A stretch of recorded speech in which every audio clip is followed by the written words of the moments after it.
సూర్యకాంతం versus చంద్రకాంతం. అత్యాస కొడలు online shopping. ఒకరోజు చంద్రకాంతం ఇంట్లో కూర్చొని తన స్నేహితురాలు కవితతో ఫోన్లో మాట్లాడుతూ ఉంది. హలో, ఏం చేస్తున్నావే? తిన్నావా? తిన్ననే, ఇందాకే జొమాటోలో బిర్యానీ ఆర్డర్ పెట్టుకున్నా, రాగానే వేడి వేడిగా లాగించా. ఏంది, టమాటానా? టమాటా కాదే, జొమాటో ఫుడ్ డెలివరీ యాప్. అవునా, గిదేదో వింతగుందే. తినబుద్దైతే హోటల్ కి పోయి తింటారని తెలుసు గాని గిట్లా ఆన్లైన్ లో ఆర్డర్ పెడతారని తెలియదు. ఏ కాలపు మనిషివే నువ్వు. ఇప్పుడు అన్ని ఆన్లైన్ లోనే జరుగుతున్నాయి. 10 రూపాయల వస్తువు నుంచి 10 లక్షల వస్తువు దాకా నీకు నచ్చిన అన్ని రకాల వస్తువులు, ఫుడ్ ఐటమ్స్, బట్టలు, కిరాణా అన్ని ఆన్లైన్ లో ఆర్డర్ పెట్టుకోవచ్చు. వాడే నీ ఇంటికి వచ్చి నీకిచ్చి థ్యాంక్స్ చెప్పి నమస్తే పెట్టి మరీ పోతాడు అని చెప్పింది. కవిత మాటలు విన్న చంద్రకాంతం ఆశ్చర్యపోయింది. నువ్వు చెప్పింది వింటూ ఉంటే మస్తు ఆశ్చర్యంగా ఉందే. మరి ఏమనుకున్నావు? ఇప్పుడంతా ఆన్లైన్ ట్రెండింగ్. నువ్వు కూడా ఫాలో అవ్వే. సరే, నాకు జ్యూస్ తాగే టైం అయింది, ఆన్లైన్ లో ఆర్డర్ పెట్టాలి, ఉంటా అని చెప్పి ఫోన్ పెట్టేసింది. ఆమె ఫోన్ పెట్టేగానే చంద్రకాంతం, హై, నిజంగానే ఆన్లైన్ లో ఇంత మంచిగా ఉంటదా? అయితే ఈ రోజు నుంచి నేను కూడా ట్రై చేయాలి అని చెప్పి తను కూడా ఆన్లైన్ లో ఆర్డర్ పెడుతూ ఉంది. అలా ఒకరోజు చంద్రకాంతం ఆర్డర్ పెట్టిన పార్సల్ ఒకటి వచ్చింది. అది తెచ్చి ఇంట్లో టేబుల్ మీద పెట్టి చంద్రకాంతం తన గదిలోకి వెళ్ళింది. ఆమె వెళ్ళగానే ఆ టేబుల్ దగ్గరికి వచ్చిన సూర్యకాంతం పార్సల్ కవర్ చూసి, గీ కవర్ ఏంటిది? ఎవరు తెచ్చిండ్రు దీన్ని? అది బయటకు కూడా పోలేదే, మరిది ఎట్లొచ్చింది వీడికి అని అనుకుంటూ ఆ కవర్ ఓపెన్ చేసి చూసింది. అందులో చీర ఉంది. అది చూసి, చీర ఎక్కడిది అని అనుకుంటూ ఉండగానే చంద్రకాంతం వచ్చి, అత్తమ్మ, అది చీర నేనే ఆన్లైన్ లో బుక్ చేసిన. బుక్క? గిది చీర కదనే? అయ్యో అత్తమ్మ, ఆ చీరని నేను ఆన్లైన్ లో కొన్నాను. ఆన్లైన్ లోనా? ఆ షాప్ ఏడుందే? అత్తమ్మ, అది ఆన్లైన్ షాపింగ్ అంటే షాప్ పేరు కాదు. ఫోన్ల నుంచి మనం అన్ని వస్తువులు కొనుక్కోవచ్చు. నువ్వు చెప్తా ఉంటే కొత్తగా ఉంది గాని చూస్తా ఉంటే నిజమే అనిపిస్తాంది. సరే తీ, పట్టు అని చీర కోడలికి ఇచ్చి అక్కడి నుంచి వెళ్ళిపోయింది. చంద్రకాంతం ఆ చీర తీసుకొని ఇంట్లోకి వెళ్ళింది. ఒకరోజు సూర్యకాంతం ఇల్లుడుస్తా అని చీపురు కోసం చూస్తూ ఉంది. గీడ చీపురు ఉండాలి కదా, ఏమైందబ్బా? అత్తమ్మ, అది తలుపు చాటుకే ఉంటుంది, చూడండి. సూర్యకాంతం తలుపు దగ్గరికి వెళ్లి చీపురు చూసి, అయ్యో, గీ చీపురు మొత్తం ఖరాబ్ అయింది, కొత్తది కొనాలే. ఏంటత్తమ్మా, కొత్త చీపురు కొనాలా? మీరుండండి, ఇప్పుడే ఆన్లైన్ లో బుక్ చేస్తా అని అనుకుంటూ ఫోన్ తీసి చూస్తుంది. అది చూసిన సూర్యకాంతం షాక్ అయ్యి, ఆన్లైన్ లో చీపురు కొనుడేందే, మరీ విడ్డూరం కాకపోతే? మీకు తెలియదత్తమ్మా, ఇప్పుడు మనం ట్రెండ్ ఫాలో అవ్వాలి అని అనుకుంటూ చీపురు బుక్ చేసింది. సూర్యకాంతం ఏమీ అనలేదు. చంద్రకాంతం ప్రతి చిన్న వస్తువుని ఆన్లైన్ లోనే కొంటూ ఉంది. ఉప్పు, పప్పు, బిస్కెట్లు ఇలా పక్క సందులో ఉండే కిరాణా షాప్ లో నుంచి కూడా ఆన్లైన్ లో ఆర్డర్ పెడుతూ ఉంది. అలా ఒకరోజు సూర్యకాంతం గుమ్మం దగ్గర ఉండగా ఒక కుర్రాడు చేతిలో కవర్ పట్టుకొని వచ్చి, అమ్మా, పార్సల్. పార్సలా? ఎవరికి? మీ కోడలు చిప్స్ ప్యాకెట్ ఆన్లైన్ లో ఆర్డర్ పెట్టింది. ఏంది, పక్క సందులో ఉన్న కిరాణా షాప్ లో నుంచి చిప్స్ ప్యాకెట్ కూడా ఆన్లైన్ లో ఆర్డర్ పెట్టిందా? వామ్మో! అవునమ్మా అని అనుకుంటూ ఆ కుర్రాడు అక్కడి నుంచి వెళ్ళిపోయాడు. సూర్యకాంతం ఆ కవర్ తీసుకొని కోడల దగ్గరికి వచ్చి ఆ కవర్ చంద్రకాంతం మీద విసిరి, ఏందే ఇది? హో, వచ్చిందా చిప్స్ ప్యాకెట్ అత్తమ్మా? ట్రెండు అని పక్క సందులో ఉండే దుకాణం సామాను కూడా ఆన్లైన్ లో కొంటున్నావేందే? అత్తమ్మా, చూసారా ఎంత సౌకర్యంగా ఉందో? మనం వెళ్లకుండానే మనకి కావలసినవన్నీ మన దగ్గరకు వస్తున్నాయి కదా. నీ మొహం, ఎవడన్నా కొంటడానా గిట్లా? నేను కొంటున్నా కదా అత్తమ్మా. ఇక మీద ఆన్లైన్ షాపింగ్ లేదు, ఏం లేదు, మొత్తం బంద్ చేయి. ఎందుకు? నేనేం బంద్ చేయ, నా ఇష్టం, నేను ఇట్లనే కొంటా. ఏందే నా ఇష్టం అని మాట్లాడుతున్నావు? మరేమనాలా? నాకు నచ్చింది నేను కొనుక్కుంటున్నా, నేను ఇట్లనే కొంటా, ఏం చేస్తారో చేసుకోండి అని తెగించి చెప్పింది. దాంతో కోపం వచ్చిన సూర్యకాంతం, నువ్వు గిట్లనే చేస్తా ఉండు. ఏదో ఒక రోజు నిన్ను కూడా ఆన్లైన్ లో పెట్టి చంద్రకాంతం 2O అని ఫర్నోలకు అమ్మేస్తా.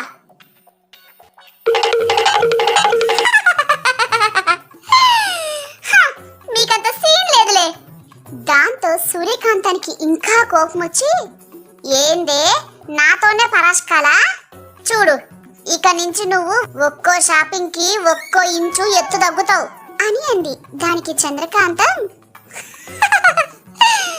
తగ్గేది ఇంచే కదా, ఏం కాదులే అని అనుకుంటూ అక్కడి నుంచి ఆ చిప్స్ ప్యాకెట్ తీసుకొని వెళ్ళిపోయింది. అత్త ఎంత చెప్పినా వినకుండా చంద్రకాంతం మళ్ళీ మళ్ళీ ఆన్లైన్ షాపింగ్ చేస్తూనే ఉంది.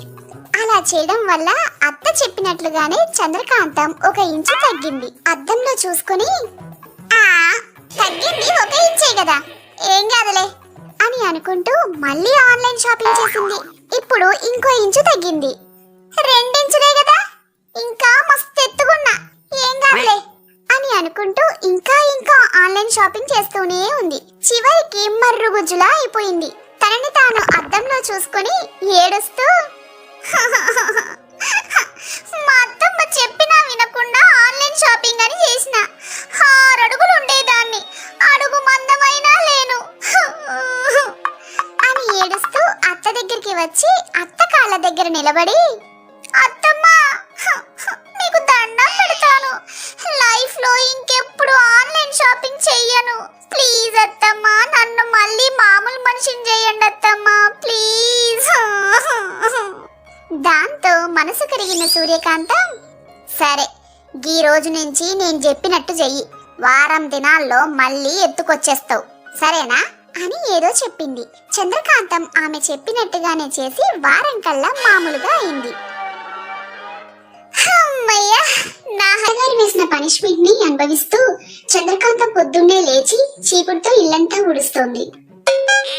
అబ్బా, ఇల్లంతా ఊకి ఊకి నా నడుములు వస్తున్నాయి. చేసిన చిన్న తప్పుకి ఎంత పెద్ద శిక్ష వేసింది మా అత్తమ్మ.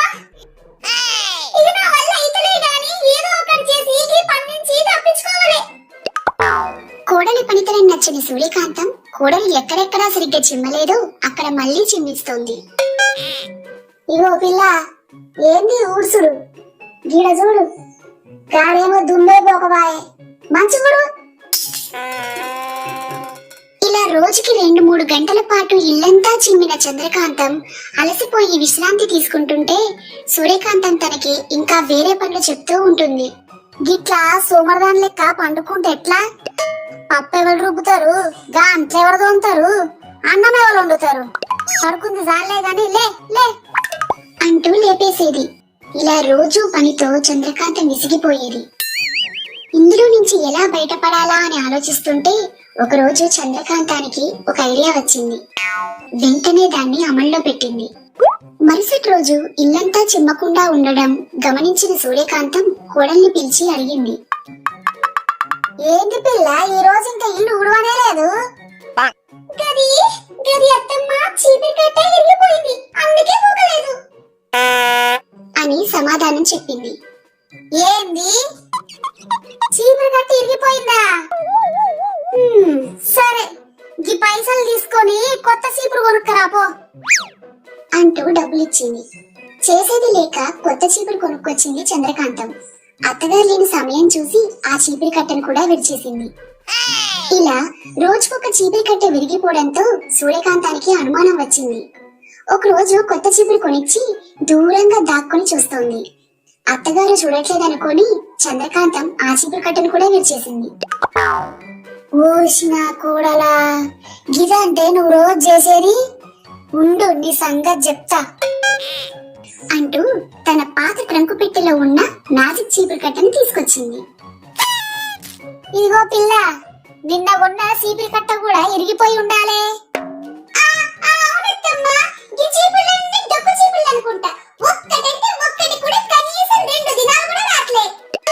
అందుకే గీ చీపురు తెచ్చిన, దీంతో నీ పని అయిద్దిపో, గదే ఇల్లుడు సేపని సాఫ్గా అయిపోతది అంటన్నా అంటూ అది ఒక మ్యాజిక్ చీపురు కట్ట అన్న విషయం కోడలికి చెప్పకుండా ఇచ్చింది. అత్తగారు చూస్తున్నారని గబగబా ఇల్లంతా చిమ్మేసింది చంద్రకాంతం. మరుసటి రోజున అలవాటుగా ఆ చీపిరి కట్టను కూడా విరిచేయబోయింది చంద్రకాంతం. అప్పుడు ఆ మ్యాజిక్ చీపిరి కట్ట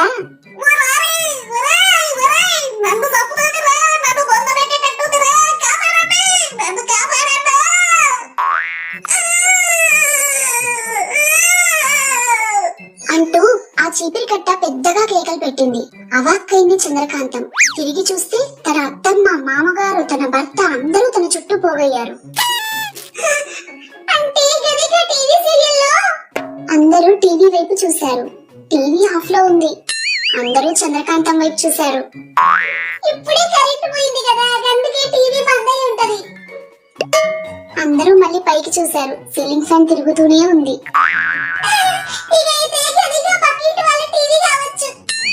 అంటూ తేలుకుట్టిన దొంగలా సైలెంట్ అయిపోయి మళ్ళీ ఇల్లు చిమ్మడం మొదలుపెట్టింది.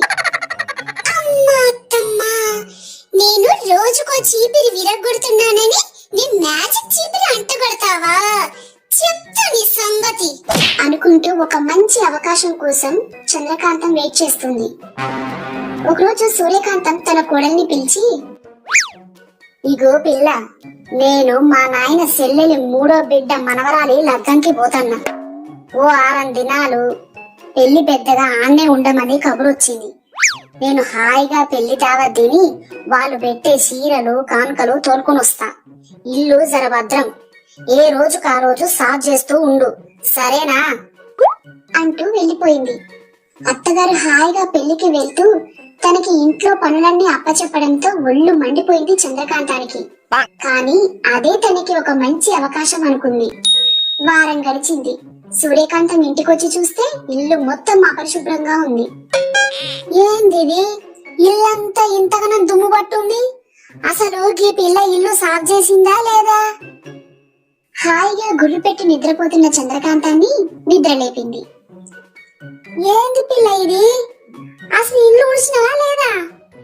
ఏడ చూసినా మైలు మైలుగా ఉంది అనగానే చంద్రకాంతం అత్తగారి వంక చూస్తూ, గది నువ్విచ్చిన చీపురు కట్ట ఇరిగిపోయిందత్తమ్మా అంది. విరిగిపోయిన చీపురిని చూపించింది చంద్రకాంతం. ఏంది, చీపురు కట్ట ఇరిగిపోయిందా? గట్లా జరగడానికి ఇల్లేదే. ఏది గా చీపురు తీసుకురాపో. ఇదేంది, గిది నేనిచ్చిన చీపురు కట్ట కాదే, నా కోడలే ఏదో చేసింది, చెప్తా దేని పని అనుకుంటూ లోపలికి వెళ్ళిపోయింది సూర్యకాంతం.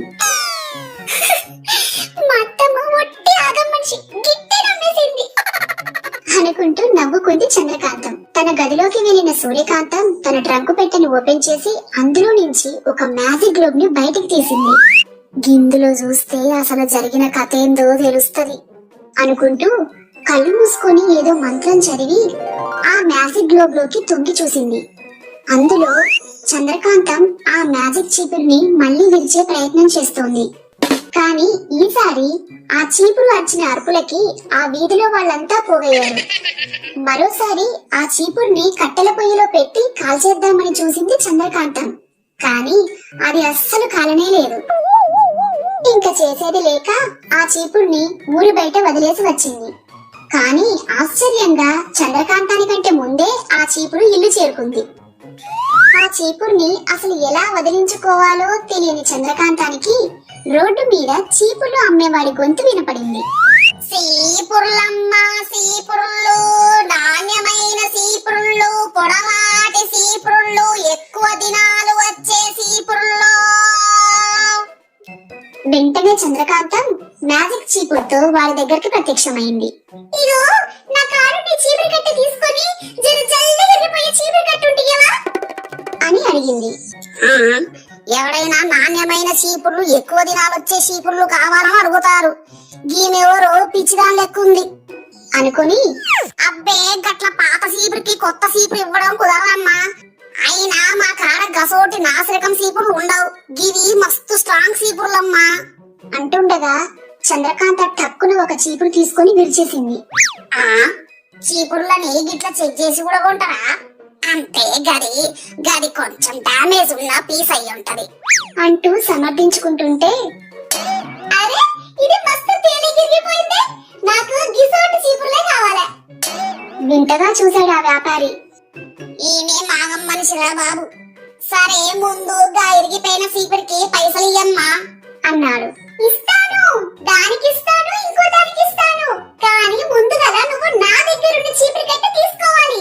కావాలంటే నేనే నీకు పైసలు ఎదురిస్తా అంటూ తన దగ్గర ఉన్న మ్యాజిక్ చీపుర్ని చూపించింది. ఆ చీపురుని చూసిన వ్యాపారి, అబ్బా మస్తు ఉందే, అచ్చం కొత్త దాని లెక్క ఉంది.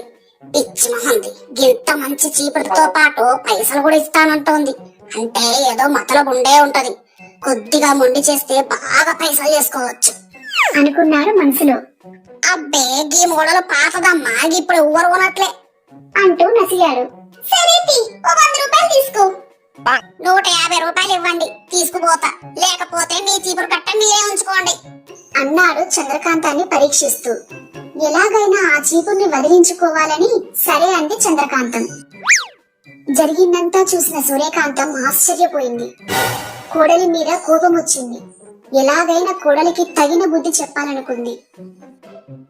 వెంటనే ఆ మ్యాజిక్ గ్లోబ్ లోకి చూస్తూ ఏదో మంత్రం చదివింది. తన మ్యాజిక్ చీపురుతో ఉన్న ఆ వ్యాపారి తన భార్యకి దాన్ని చూపిస్తూ, చూడు దీన్ని గిట్లా ఎంత కమ్ముతాను అంటూ తన భార్యతో మాట్లాడుతుండగా ఆ మ్యాజిక్ చీపురు ఒక్కసారి గాల్లోకి లేచి వాళ్ళిద్దరిని చితక బారేసింది.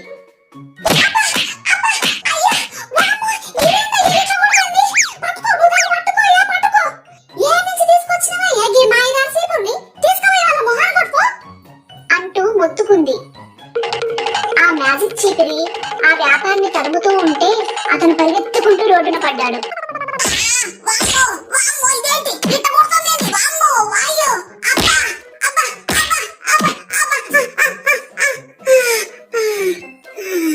ఇదంతా ఆ మ్యాజిక్ గ్లోబ్ లో చూస్తున్న సూర్యకాంతం నవ్వుకుంటూ వీధి గుమ్మం వైపు చూస్తోంది. ఎవరో తలుపు కొట్టడంతో చంద్రకాంతం తలుపు తీసింది. అక్కడ ఒళ్ళంతా రక్తం కారుతున్న ఆ వ్యాపారి కనిపించాడు. మీరు? నేనమ్మా, మొన్న మీ కాడ సీపురు కట్ట కొన్నాను కదా, పైసలకి కక్కుర్తుపడిగా పనిచేసిన, బాగా గుర్తొచ్చింది. ఈ సీపురు మీరే ఉంచుకోండి అంటూ వేడుకున్నాడు. పైగా నీకు తిరిగి ఇవ్వడానికి మీ దగ్గర కొన్న 2 చీపులు ఎండిపోయినాయి అంది. వద్దు తల్లి వద్దు, నీ చీపురొద్దు నా చీపురొద్దు, 2 నువ్వే ఉంచుకో. నీకో దండం తల్లి, నన్ను వదిలేయ్ అంటూ ఆ మ్యాజిక్ చీపుర్ని అక్కడే పాడేసి పారిపోయాడు. ఎవరొచ్చారు అంటూ ఏమీ తెలియనట్టు బయటకొచ్చింది సూర్యకాంతం. అబ్బా ఎవరూ లేరమ్మా అంటూ ఆ మ్యాజిక్ చీపుర్ని దాచేయబోయింది. సూర్యకాంతాన్ని చూసిన ఆ మ్యాజిక్ చీపురి గాల్లోకి లేచి తల్లిని చేరిన చిన్న పిల్లవాడిలాగా వచ్చి ఆమె పక్కన నించుంది. దాన్ని చూస్తూ ఆనందంతో హత్తుకుంది సూర్యకాంతం. సూర్యకాంతం చేతిలో ఉన్న ఆ మ్యాజిక్ చీపురి ఒక్కసారిగా గాల్లోకి లేచి తనంతట తానే ఇల్లు మొత్తం శుభ్రం చేయడం మొదలుపెట్టింది. అది చూసి ఆశ్చర్యపోయింది చంద్రకాంతం. ఇది నాకు మా అత్తగారిచ్చిన మ్యాజిక్ చీపురి. దీన్ని నువ్వు మచ్చిక చేసుకుంటే గదన్ని పనులు చేస్తది, లేదంటే అరిచి గోల చేస్తది. నీకు గిన్ని దినాలు నీకు ఈ ముచ్చట చెప్పడం నేను మర్చిపోతుంది అంటూ తీరిగ్గా దీర్ఘాలు తీసింది సూర్యకాంతం. తనకి ఇన్ని రోజులు ఈ